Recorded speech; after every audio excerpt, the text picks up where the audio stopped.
Eguerdi on, Iñaki. Muy buenas, ¿qué tal? Hoy tenemos con nosotros a Iñaki Larrea. Iñaki es de Vitoria, estudió Ciencia y Tecnología de los Alimentos y lo primero que hizo fue emprender directamente. Montó una consultora junto con otro socio. La ha llevado durante 26 años y se separaron hace unos poquitos años y desde entonces ha montado él solo ya una nueva empresa que se llama Ilarre. ¿Qué es exactamente lo que ofreces, Iñaki? A ver, Ilarre es una consultoría, como bien dices, de seguridad alimentaria. Nosotros lo que intentamos es complementar los recursos que puede tener una empresa alimentaria en materia de seguridad alimentaria y hacemos un poco ese refuerzo. Entonces, el grado de penetración en un cliente depende mucho de los recursos que tengan. Cuando nos llegan muchas empresas en las que no hay una persona de calidad como tal o un departamento, entonces en esos casos nosotros entramos más, asumimos más peso del proyecto. Y también trabajamos en empresas en las que hay una persona de calidad que necesita pues, apoyo por tiempo, por cualificación o por lo que sea. Entonces, Ujú. se plantea un servicio un poquito distinto, pero bueno, en la misma línea, ¿no? Y nuestro target principal de clientes son empresas, la mayoría, el 80-85% son fabricantes, bien de alimentos o de bebidas, de bodegas. Y luego trabajamos algo con hostelería, restauración y algo con distribución. Pero el grueso principal son fabricantes. Ujú. ¿Fabricantes de ¿Vale? todo tipo, de tamaño Bueno, a ver, las grandes, donde hay un departamento de calidad ya normalmente demanda un poquito de fuera. Les podemos hacer algún trabajo puntual, alguna auditoría, pero trabajamos más de una empresa media hacia abajo. Claro, o sea, para mí es habitual trabajar pues, con empresas de 2, 4, 6, 10 personas, por lo que te digo, porque normalmente esa figura del responsable de calidad falta y entonces hacemos ese apoyo, ¿no? Pues cuando Sanidad demanda cosas o cuando quieren hacer ellos algún proceso de certificación, entonces ahí nosotros les ayudamos con esa parte de consultoría, auditorías, formamos al equipo y vamos dando un servicio un poquito en formato acordeón, ¿no? Vamos haciendo según hace falta más, entramos más y cuando ellos ya van siendo más autónomos, pues nos retiramos. qué es lo que hace un departamento de calidad exactamente, Iñaki? Mm. Es muy Mira, pues en el sector funcional. alimentario, sí, es una pregunta muy buena. En el sector alimentario hay como dos estratos, hay dos niveles de exigencia, ¿no? De seguridad alimentaria. Primero, cualquier fabricante tiene que cumplir todo lo que dice la normativa. Entonces, la normativa te pide que tramites un registro sanitario, que tengas un sistema de autocontrol o APPCC, que es un control de calidad obligatorio, dirigido a la prevención de peligros en un alimento. Tiene que estar el personal formado, hay que hacer ciertas verificaciones analíticas. Entonces, Ujú. ese primer estrato de servicios obligatorios es el más habitual.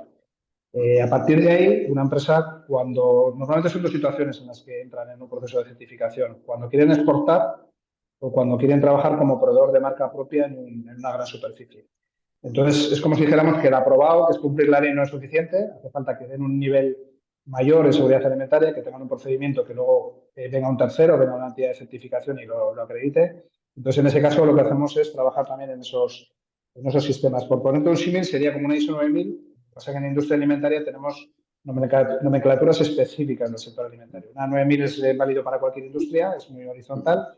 Nosotros en el sector alimentario tenemos sistemas equivalentes que son estándares propios del sector alimentario. Entonces, en ese caso, ya son trabajos a más largo plazo, ya son proyectos a 1 o 2 años, por lo menos.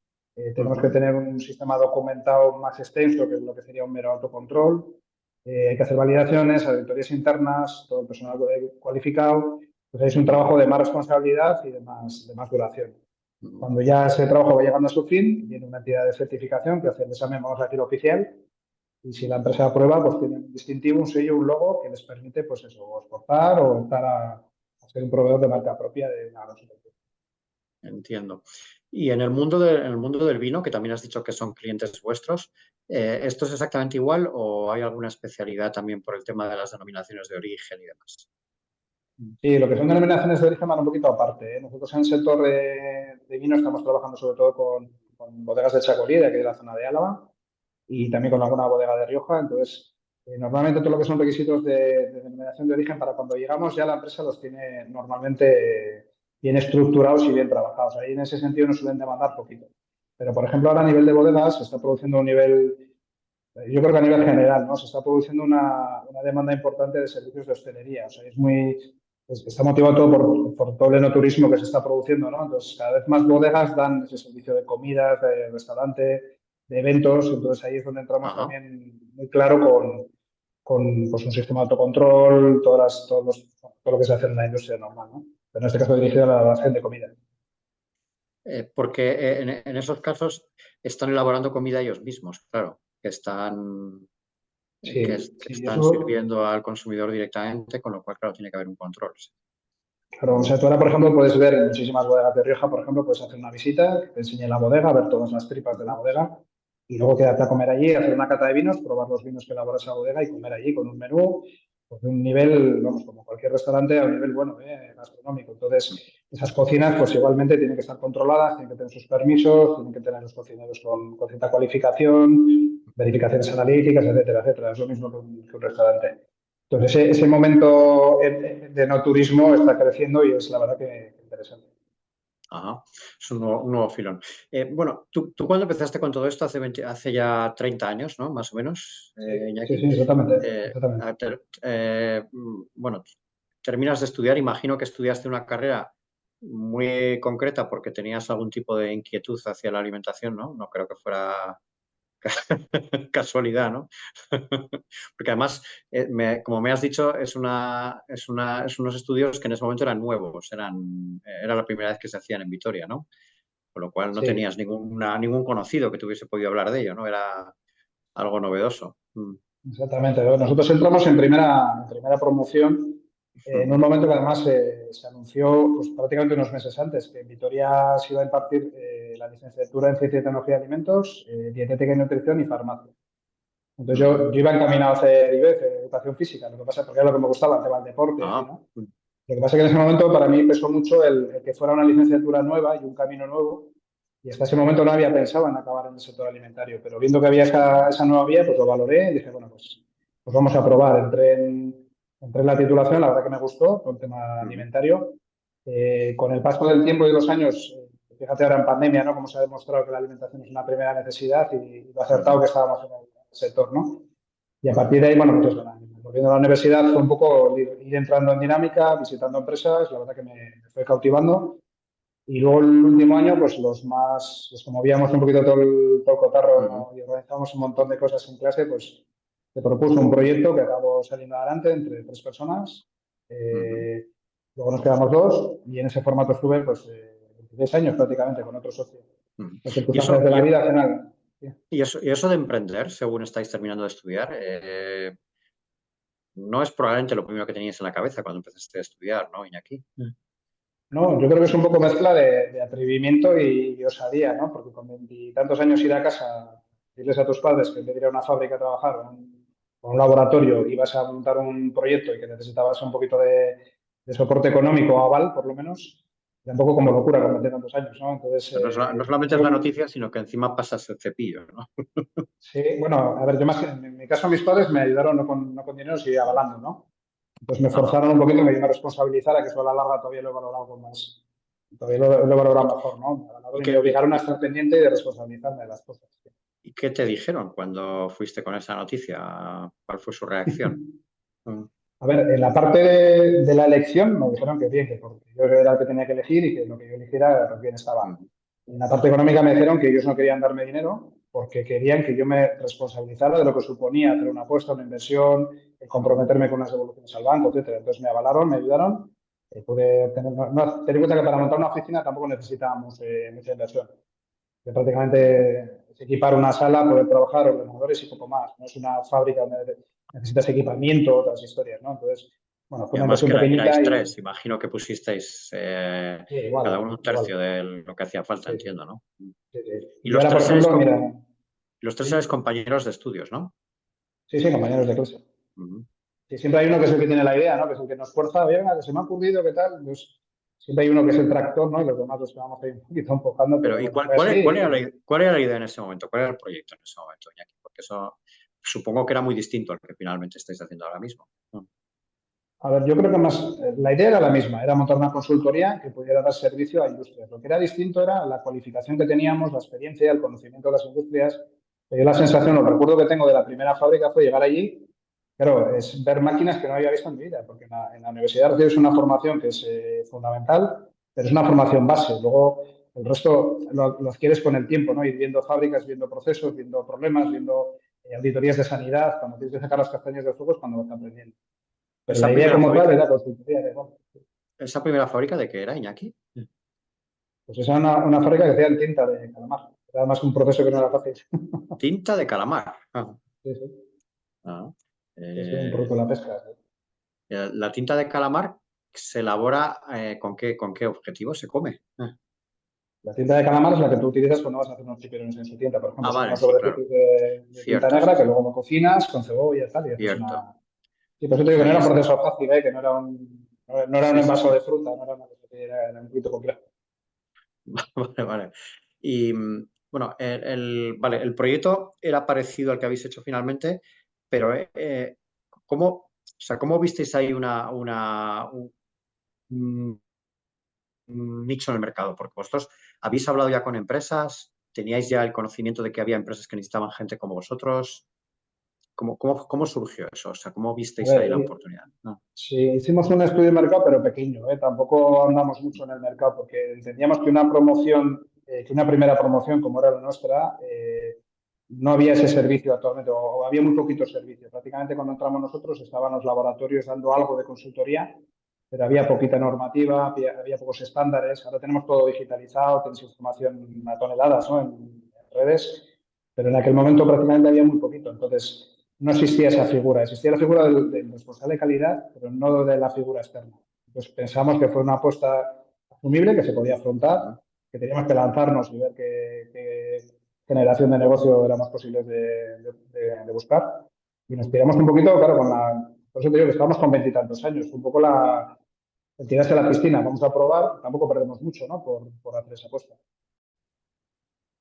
Y entonces uno de vosotros, Iñaki, fue el que de alguna manera vio ahí que existía esa necesidad y que merecía la pena dedicaros a eso, ¿no?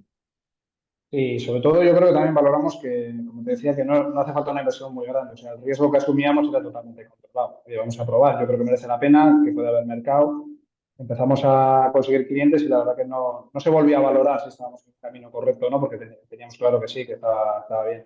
A ver, si vas a hacer una inversión que necesites equipamiento, maquinaria o una inversión más gorda, igual tendríamos que haber valorado antes con más detalle, ¿no? La inversión necesaria, qué posible retorno había, etcétera. Pero en ese momento, lo que te digo, para tener un ordenador y cuatro batas y empezar a movernos por empresas no necesitábamos mucho. Estamos hablando de los años 90, ¿verdad, Iñaki? Sí, esa empresa se dio de alta en el 94. Claro, eran años de fuerte crisis e imagino que buscarse un trabajo por cuenta ajena no era precisamente el mejor momento, ¿verdad? Eso imagino que también influía en vuestra decisión de emprender o no. No, más que, o sea, la decisión de emprender fue porque vimos que había una oportunidad de negocio y nos tiramos a por ello. Ahí uno de los tres socios que era el que nos lanzó la idea, nos pareció interesante a los demás, entramos y cojamos con Ujú. ello. Yo quizás tengo el recuerdo de los puntos de riesgo quizás para nosotros o para nuestros compañeros de clase de promoción era el que una titulación desconocida, ver dónde iba a encajar, porque por ejemplo ahora es muy habitual que cualquier oposición ya salga, ¿no? Que uno de los requisitos puede ser licenciado en ciencia y tecnología de alimentos, pero en aquel momento no. O sea, salían oposiciones y eran licenciados en veterinaria, en biología, ingenieros agrónomos, pero no aparecía la ciencia y tecnología de alimentos. De hecho, tuvimos que constituir una asociación pues, para trabajar un poquito en esa defensa, ¿no? De nuestros derechos y empujar un poco a Sí, sí. nivel gremial, ¿no? Esa carrera. Ujú. Sí, sí, una especie de colegio profesional, entre comillas, sí, sí.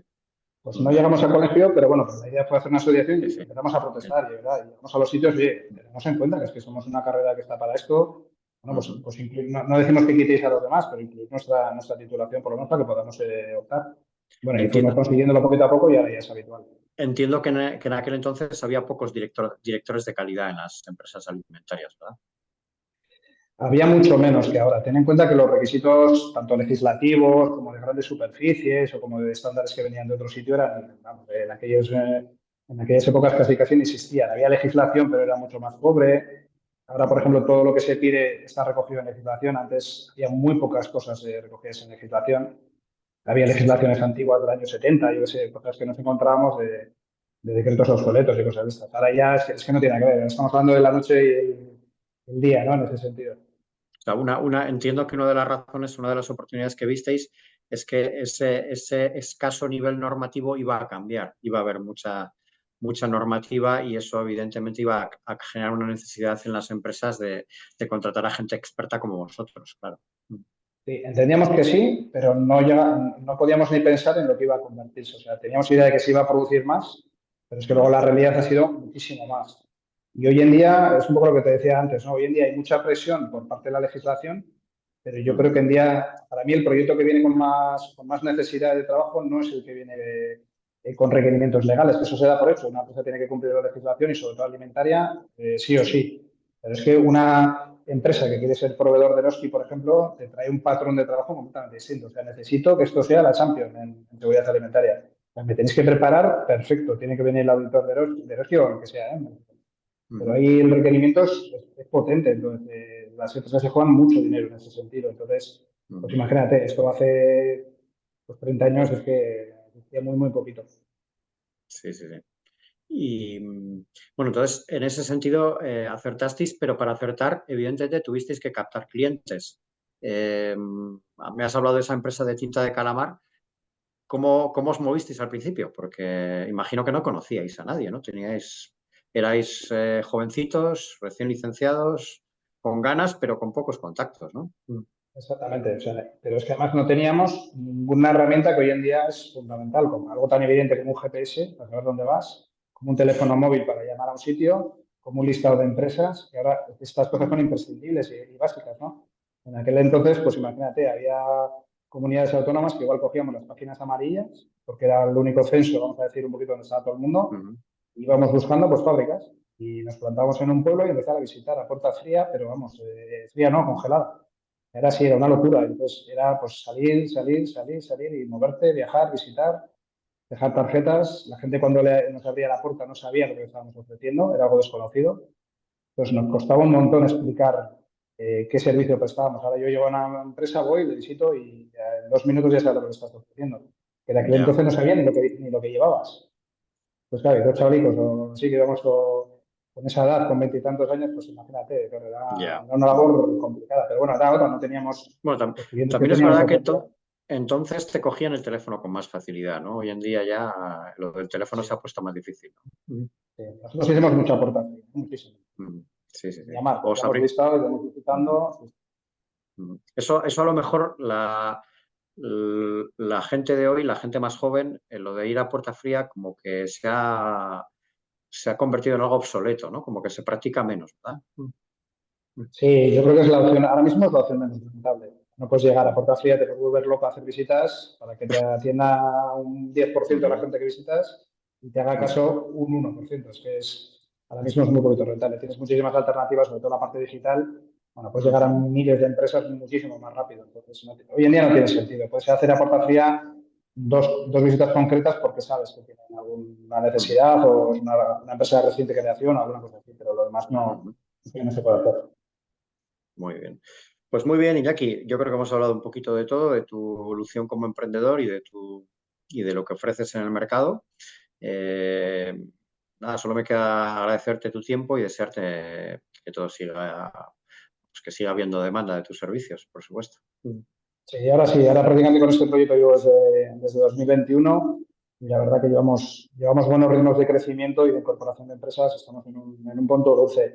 Te lo voy a hilvanar un poquito con lo que te comentaba de la pandemia, ¿no? Que se ha visto que la alimentación es una primera necesidad, se han mantenido todas las fábricas a tope elaborando cosas, están surgiendo cada día cosas nuevas como todo el tema de desperdicio alimentario, etcétera. O sea, es un sector que está muy, muy, muy activo y eso es bueno porque eso implica demanda de servicios. Bueno, por nuestra parte encantados y encantado de haberte conocido y de haber hablado nosotros. Muy bien, Iñaki, suerte. Por... Gracias por